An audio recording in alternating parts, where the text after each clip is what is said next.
मेरी फहरिस्त में एक नाम है कमल प्रतापगढ़ी का। मुझे याद आता है, मेरे हाफिज़े में महफूज है कि एक बार कमल साहब से मैंने गुजारिश की थी, वो माइक पर आए, पहली मुलाकात थी, लेकिन उन्होंने सारे मजमे को बहुत ज़्यादा मुतासिर किया था। आज भी मैं उन्हें आवाज़ दे रहा हूँ कि तशरीफ़ लाएँ, माइक उनका इंतज़ार कर रहा है। जनाब कमल प्रतापगढ़ी, तशरीफ़ लाइए जनाब आला।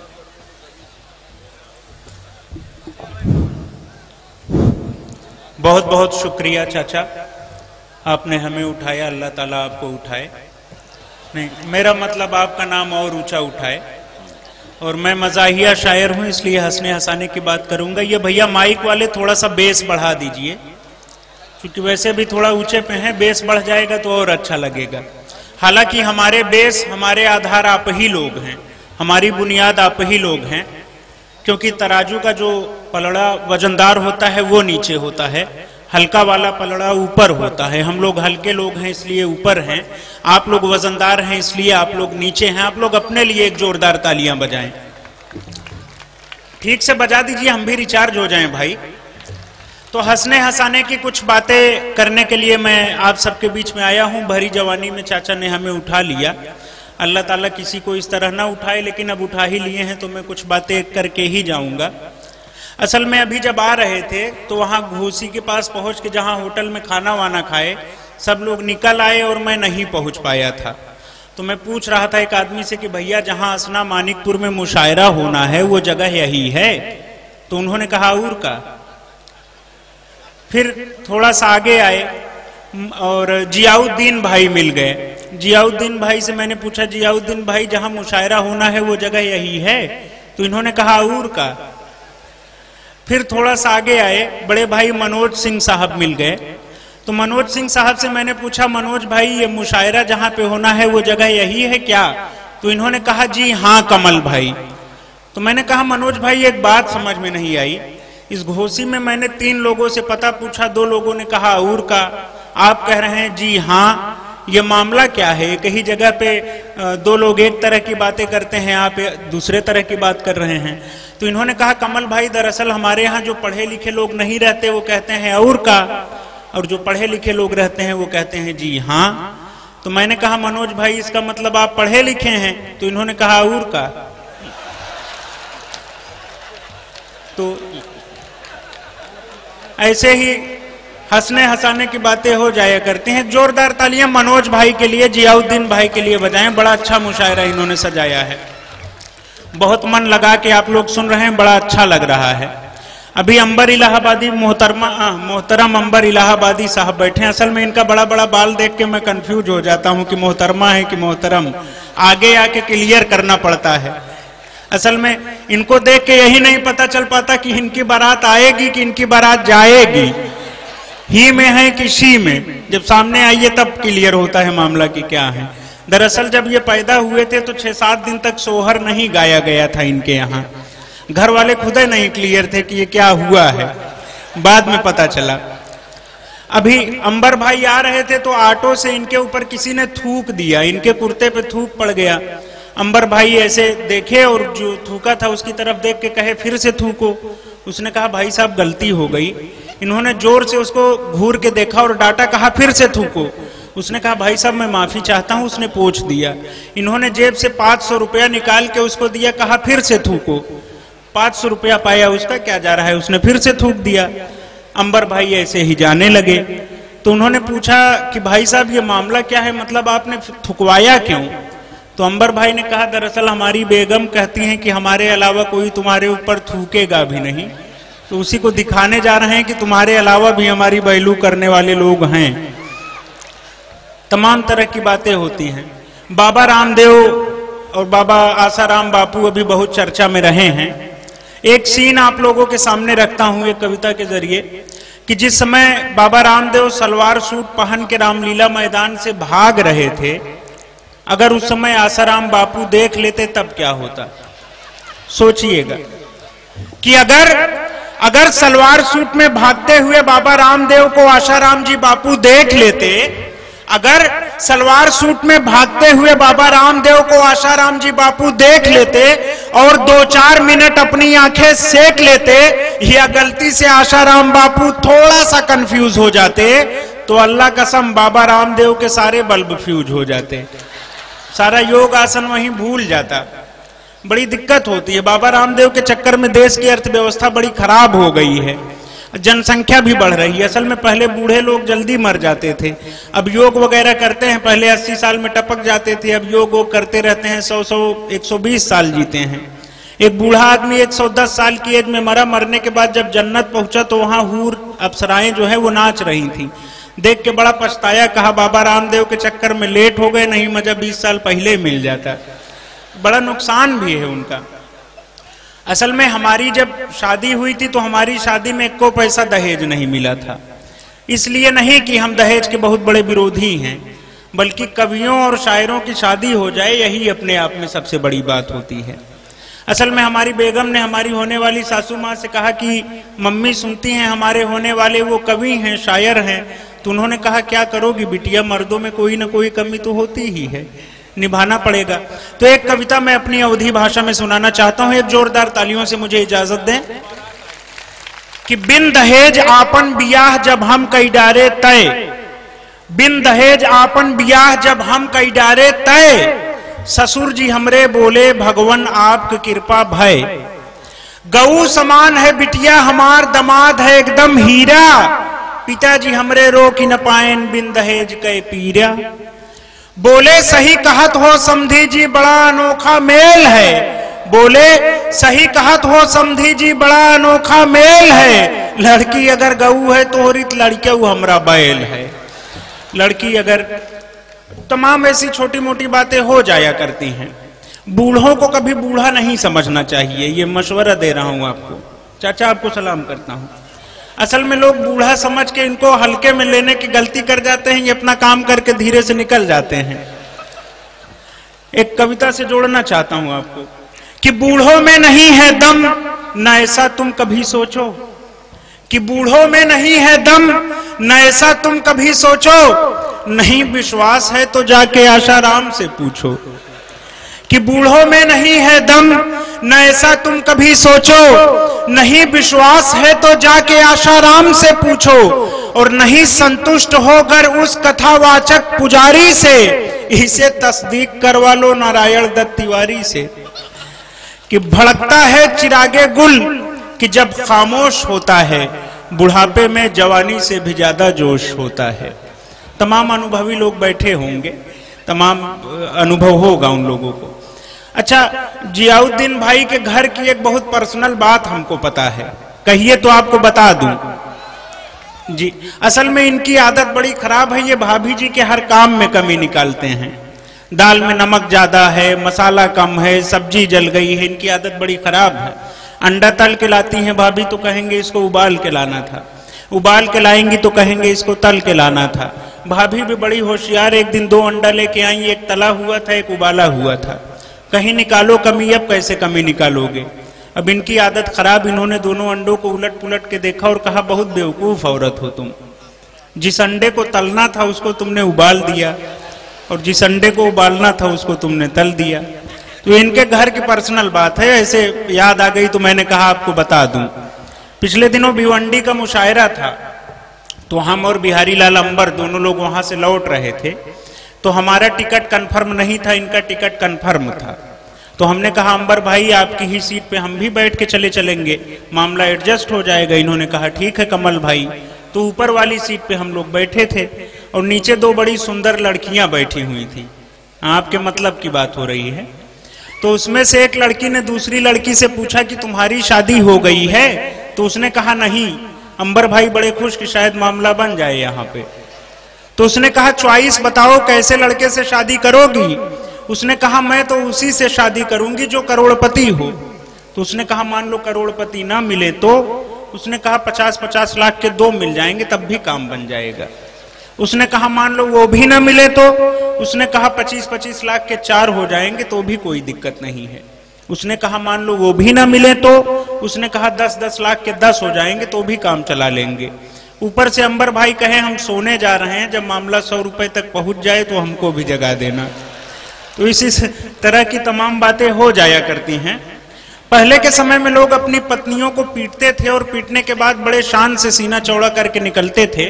एक तंज, एक व्यंग मैंने वहां से उठाया है कि पत्नी को गुस्से में 2 थप्पड़ मारने के बाद पति बहुत पछताया। पत्नी को गुस्से में 2 थप्पड़ मारने के बाद पति बहुत पछताया।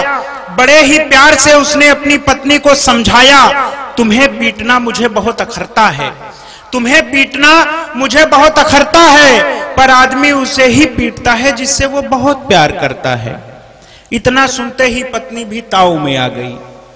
इतना सुनते ही पत्नी भी ताव में आ गई और वो भी 2 बेलन 4 लात 25 डंडे पति को जमा गई और हंसकर बोली, ये अलग बात है कि मैं इजहार नहीं करती, पर आपको क्या लगता है मैं आपको प्यार नहीं करती?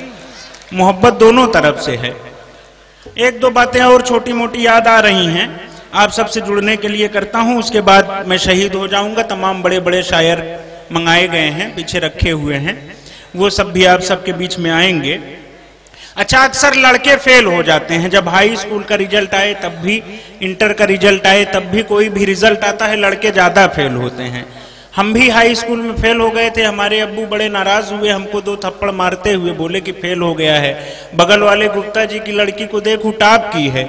हमने कहा अब्बू उसी को तो देख रहे थे, इसीलिए फेल हो गए।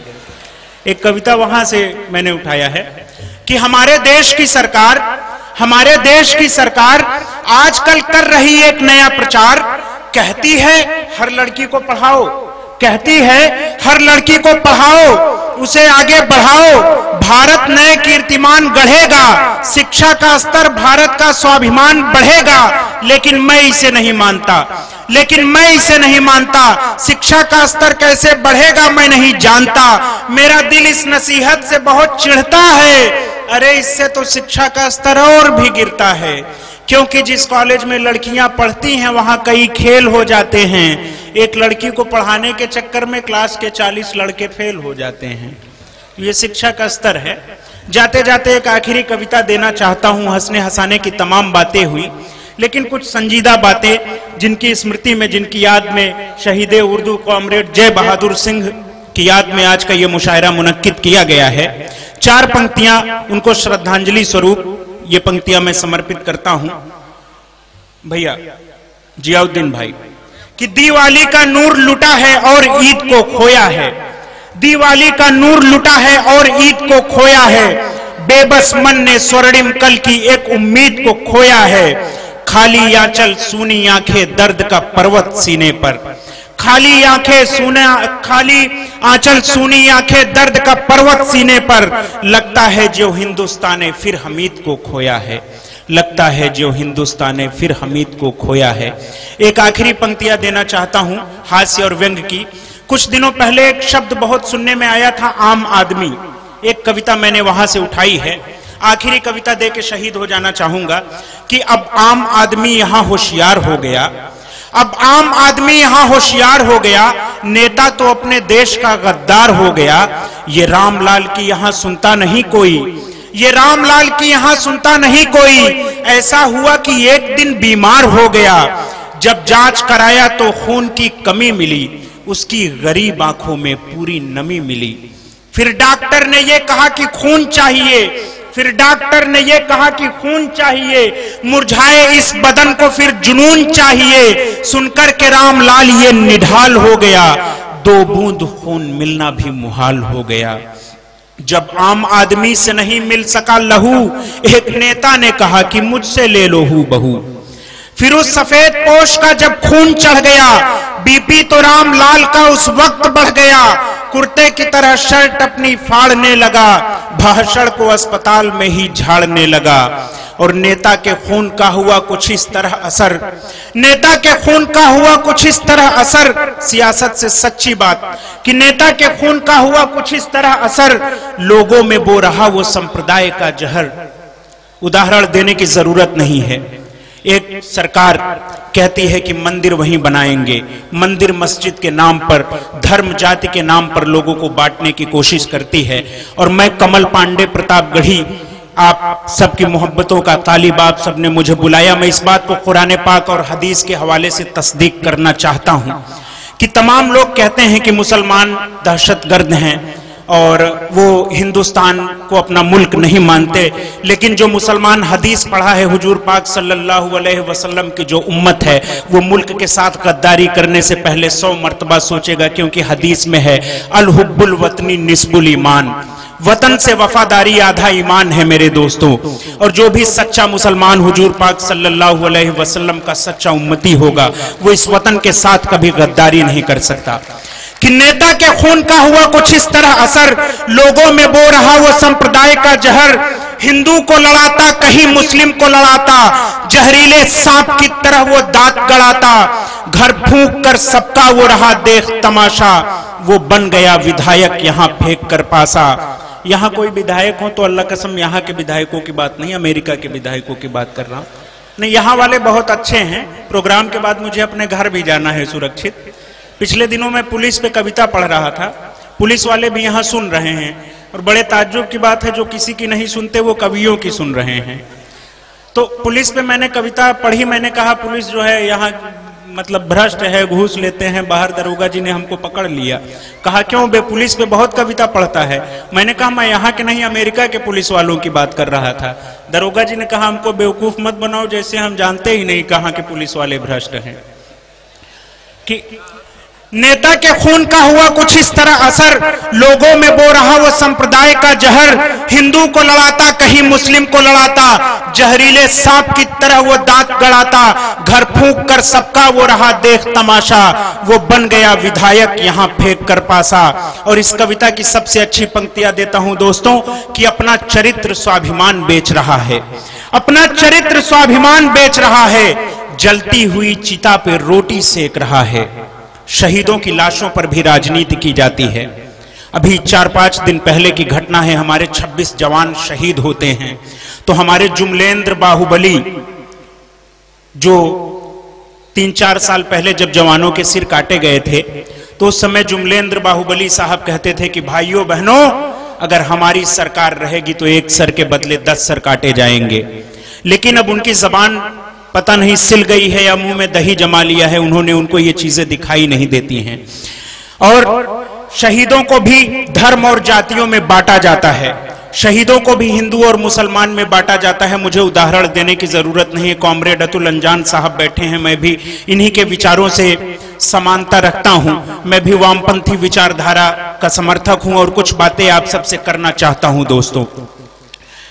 शहीदों की लाशों पर भी राजनीति की जाती है, बहुत दुख होता है। बिहार के एक राजनेता का बयान आता है कि सीमा पर और पुलिस में तो लोग मरने और शहीद होने के लिए ही जाते हैं, खुदा और ईश्वर को बांटने की कोशिश की जाती है।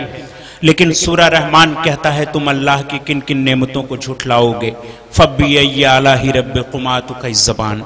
और जो सच्चा मुसलमान होगा वो किसी के धर्म की आलोचना नहीं करता, किसी को बांटने की बात नहीं करता।